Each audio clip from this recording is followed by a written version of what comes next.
Bismillahirrahmanirrahim. Assalamualaikum warahmatullahi wabarakatuh. Waalaikumsalam warahmatullahi wabarakatuh. Innal hamdalillah nahmaduhu wa nasta'inuhu wa nastaghfiruh wa na'udzu billahi min shururi anfusina wa min sayyiati a'malina. May yahdihillahu fala mudhillalah wa may yudhlil fala hadiyalah. Asyhadu an la ilaha illallah wa asyhadu anna Muhammadan abduhu wa rasuluhu, amma ba'd. Yang pertama-tama marilah kita panjatkan puji syukur kita atas kehadiran Allah Subhanahu wa taala yang mana telah memberikan kita begitu banyak nikmat, yakni nikmat sehat, nikmat iman, serta nikmat kita dapat berkumpul di tempat yang penuh mubarakah ini. Amin ya rabbal alamin. Salawat serta salam semoga tercurah limpahkan kepada baginda Nabi kita Nabi Muhammad sallallahu alaihi wasallam. Dan tak lupa yang saya hormati kepada Bapak owner kita, Bapak Haji Martin, dimanapun beliau berada, semoga selalu dipanjangkan umurnya, disehatkan selalu badannya, dan dimudahkan dalam segala urusannya. Dan tak lupa yang saya hormati kepada Habib, kepada Om Ahmad, kepala cabang Showroom Syariah Mobilindo, semoga selalu disehatkan badannya, dipanjangkan umurnya, dan dimudahkan dalam segala urusannya. Amin amin ya rabbal alamin. Hadirin wal hadirat rahimakumullah. Pada siang hari ini kita akan menceritakan sebuah pemuda yang begitu mulia di hadapan Rasulullah sallallahu alaihi wasallam, di hadapan Allah Subhanahu wa taala, sampai pemuda ini diberi diberi salam yang diamanahkan kepada Abu Bakar dan Umar bin Khattab. Ya, bukan sahabat. Ya, karena sahabat itu dalam kriterianya yakni satu zaman dengan Rasulullah sallallahu alaihi wasallam hidupnya. Kemudian bertemu dengan Rasulullah sallallahu alaihi wasallam. Tapi yang satu zaman dan bertemu dengan Rasulullah bukan semuanya sahabat. Ada yang enggak. Siapa? Abu Jahal, Abu Lahab, abu-abu yang lain. Ya. Kemudian syarat ketiga, sahabatnya Rasul, sahabatnya baginda Nabi sallallahu alaihi wasallam, yakni beriman kepada Rasulullah sallallahu alaihi wasallam. Dan yang terakhir, ketika baginda Nabi wafat, tetap beriman kepada Rasulullah sallallahu alaihi wasallam, sahabat. Tapi ada seorang pemuda yang satu zaman dengan Rasulullah tapi tidak pernah bertemu dengan baginda Nabi, tapi diberi salam, dititipkan salam yang sangat spesial oleh Rasulullah sallallahu alaihi wasallam. Siapa pemuda itu tersebut? Yakni Uwais Al-Qarni. Ya, seorang pemuda dari Yaman yang diberi salam oleh baginda Rasulullah sallallahu alaihi wasallam. Maka ketika itu Rasulullah sallallahu alaihi wasallam ini sedang berkumpul dengan para sahabat. Ya, ketika berkumpul, baginda Nabi ini memanggil Umar sama Abu Bakar. Bahasa kita mah ya, Umar, sini. Abu Bakar sini. Saya mau nitip salam nih sama seseorang.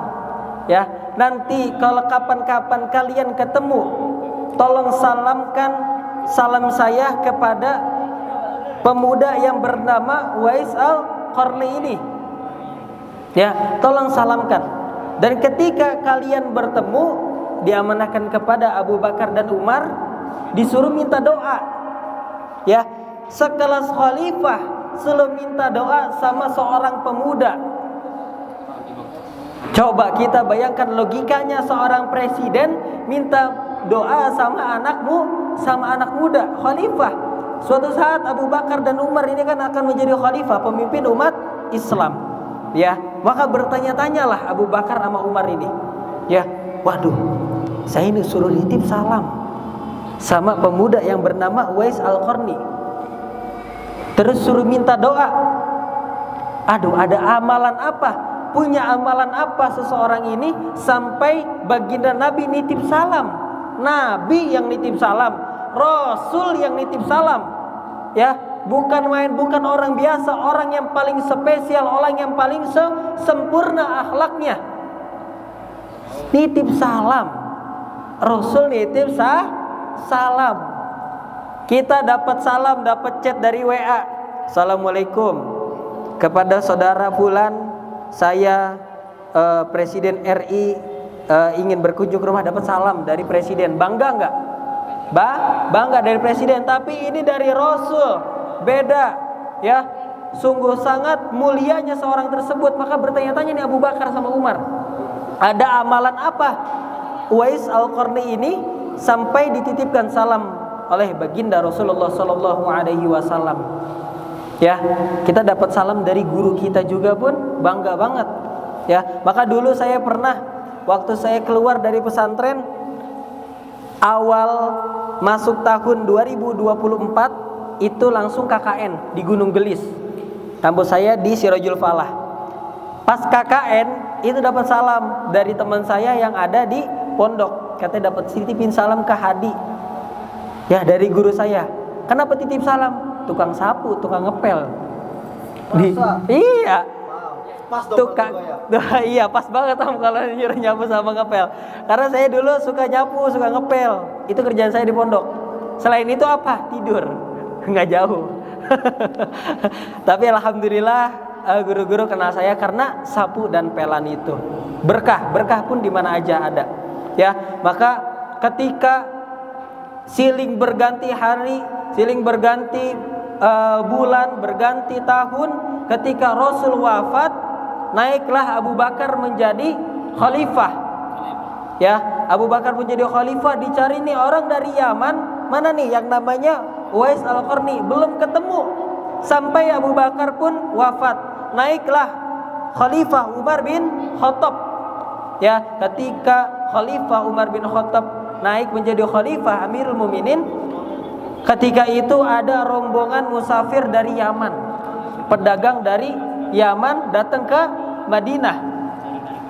Ya, datang ke Madinah. Ditanya nih sama Umar, didatengin. Para musafir pedagang dari Yaman, apakah ada di antara kalian yang bernama Uwais Al-Qarni? Ya, ditanya. Bertanya nih rombongan nih. Waduh, siapa nih? Gak ada kayaknya. Dicari lagi, siapa? Ada nggak yang namanya Uwais Al-Qarni? Gak ada. Berseru lagi ya, Umar? Ya, rombongan dari Yaman. Coba kau perhatikan siapa yang bernama Uwais Al-Qarni. Akhirnya pemimpin rombongan tersebut, pedagang tersebut datang ke depan jalan bertemu dengan Umar. Ada yang namanya Uwais.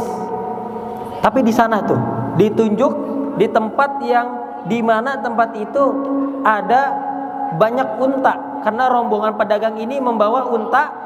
Dan yang jaga unta tersebut Uwais Al-Qarni. Ya, maka Umar nih bertanya-tanya, waduh, ini nggak salah ini. Rasul nitip salam sama tukang jaga unta. Ibarat kita tukang jaga kebo, jaga kambing. Rasul nitip salam sama orang ini, nggak salah ini ya? Ya, bertanya-tanya Umar nih, asa nggak yakin rasa hati. Tapi dipanggil karena itu amanah.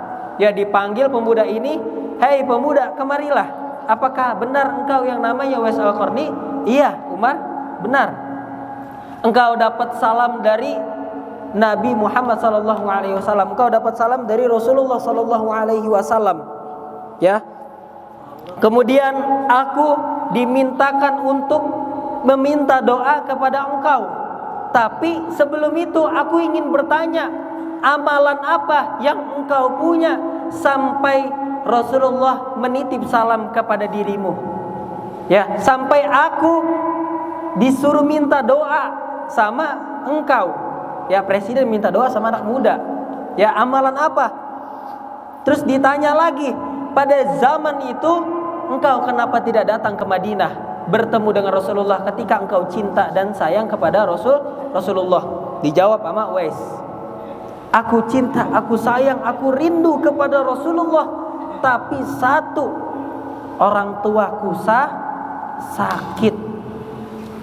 Ya, sebenarnya ketika aku ingin bertemu ke Madinah, ingin bertemu dengan baginda Nabi, itu diizinkan. Tapi kenapa aku tidak berangkat?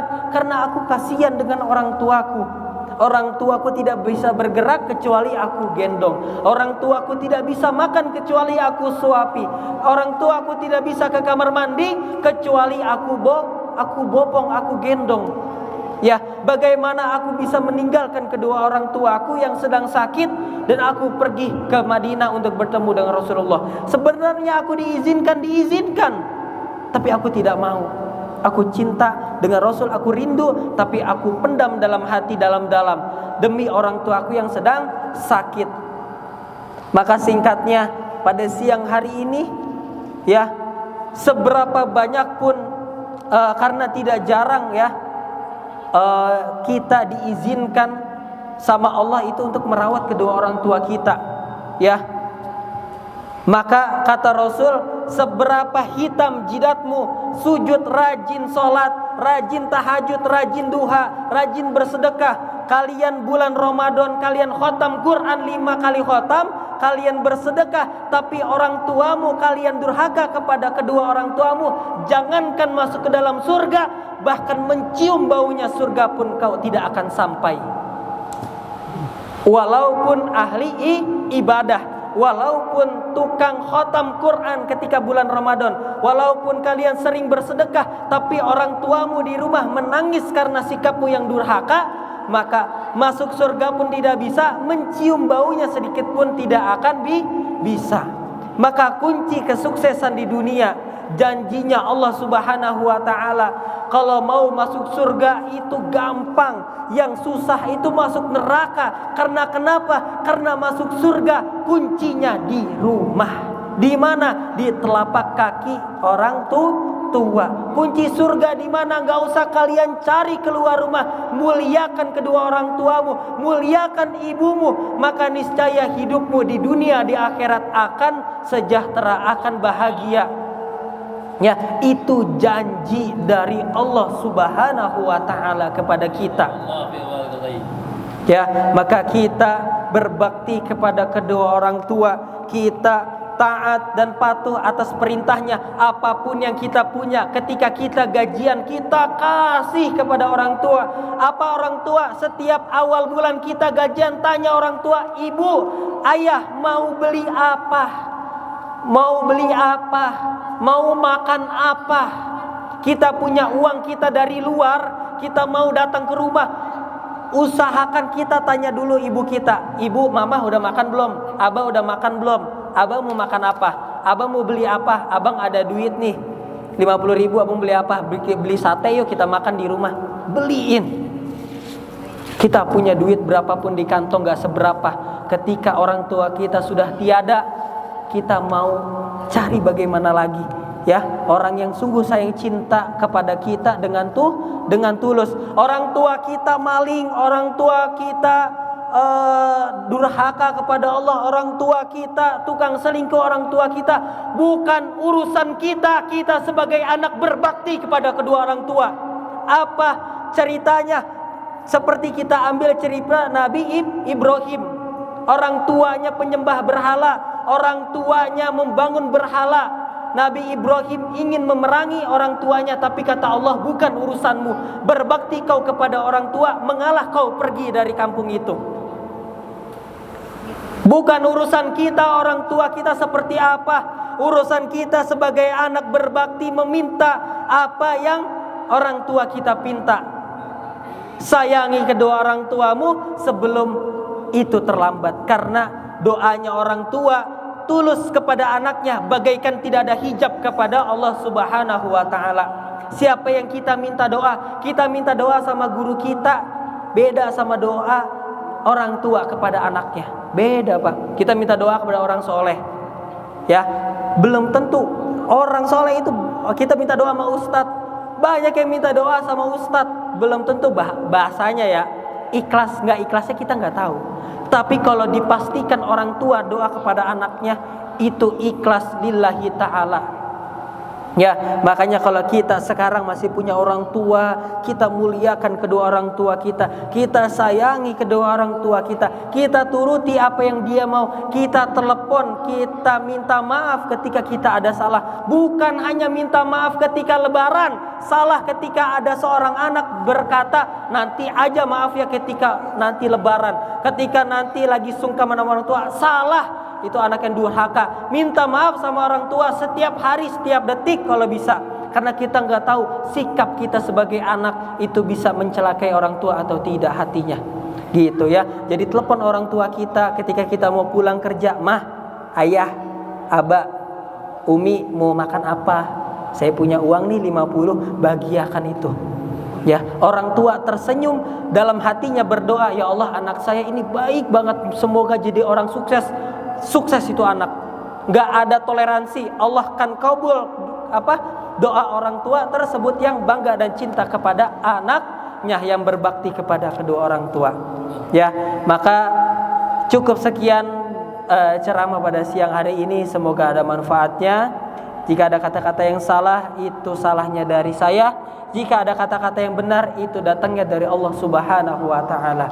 Akhirul kalam, wassalamualaikum warahmatullahi wabarakatuh.